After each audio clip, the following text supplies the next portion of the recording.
Salut tout le monde, la dernière fois on a fait l'upload d'une image sans utiliser un bundle. Cette fois-ci on va utiliser Which Uploader Bundle. Donc je vais traiter cette partie en se basant sur la documentation de ce bundle. Donc pour l'installation, on va utiliser la commande composer required Which Uploader Bundle.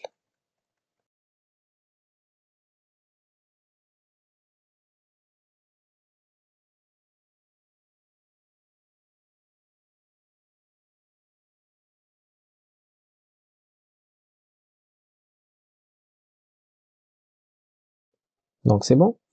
On n'a pas besoin de faire enable the bundle car il est enable par défaut avec Symfony. Donc après, on va faire basic usage. Donc tout d'abord, on va vérifier dans les fichiers de configuration, on va trouver l'ajout de ce fichier, donc whichuploader.yml.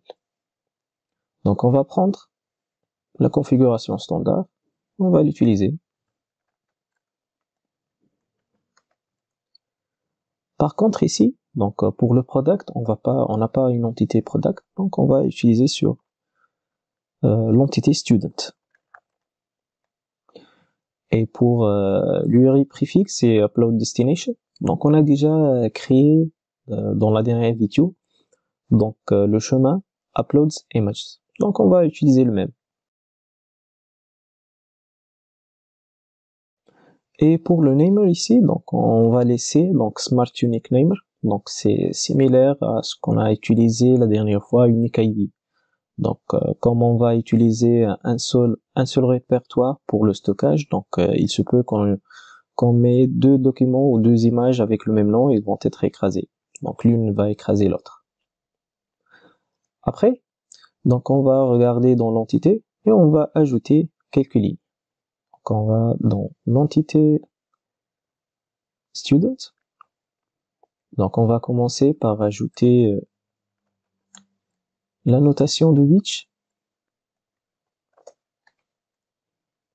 Après on va ajouter l'attribute uploadable.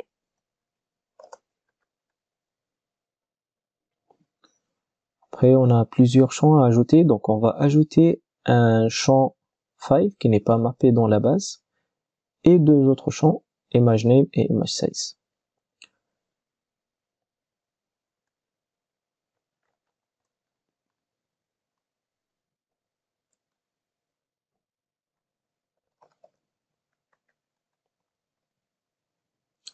On va laisser ici image file name pour voir la différence entre les deux.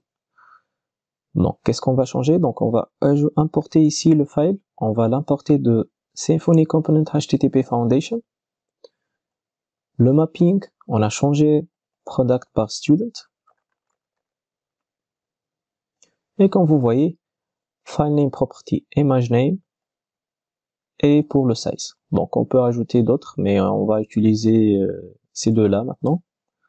Donc n'oubliez pas d'ajouter les setters et les getters. Par contre ici, le bundle nous oblige d'ajouter update at. On a déjà fait ça dans les vidéos précédentes. Donc on n'a pas besoin d'ajouter maintenant. Donc ça reste le setter et le getter.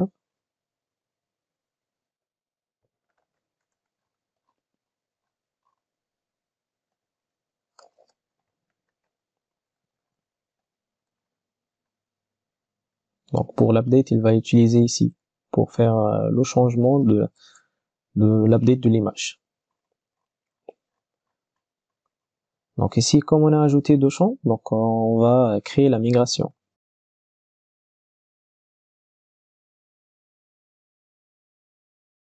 Donc c'est bon, on vérifie dans la base l'ajout de ces champs-là.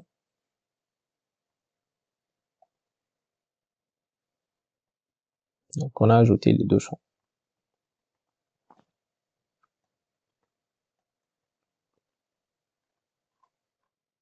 Après, qu'est-ce qu'il faut faire? Donc c'est bon pour la configuration. Donc on n'a rien à ajouter. Donc on va changer maintenant pour l'affichage et l'ajout dans la base. Donc commençons par la fonction ici.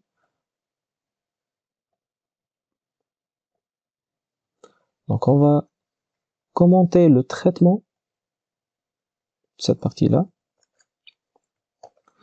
Donc la partie qu'on a ajoutée dans la dernière vidéo. Après, donc on va ajouter le champ dans le formulaire. Donc student type. Donc je vais commenter cette partie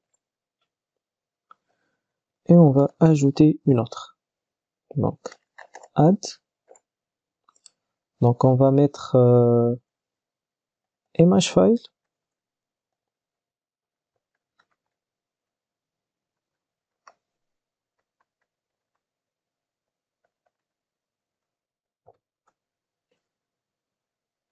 Qui va être, donc si on vérifie, donc ça va être de which image type.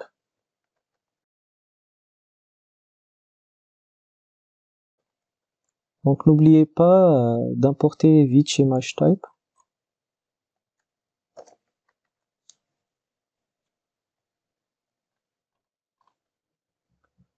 Donc après, pour l'affichage du formulaire, donc dans Add Student 1, donc maintenant ici au lieu de photo, on a changé par image file.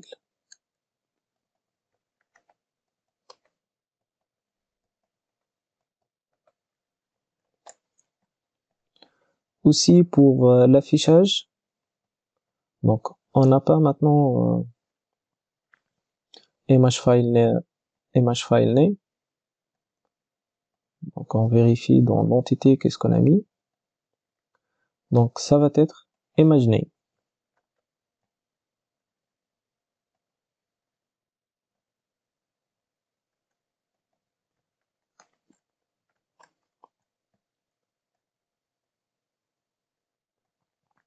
J'actualise pour voir si on a un problème ou non.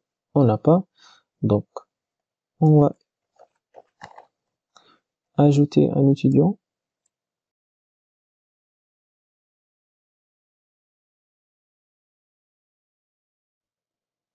Et c'est bon.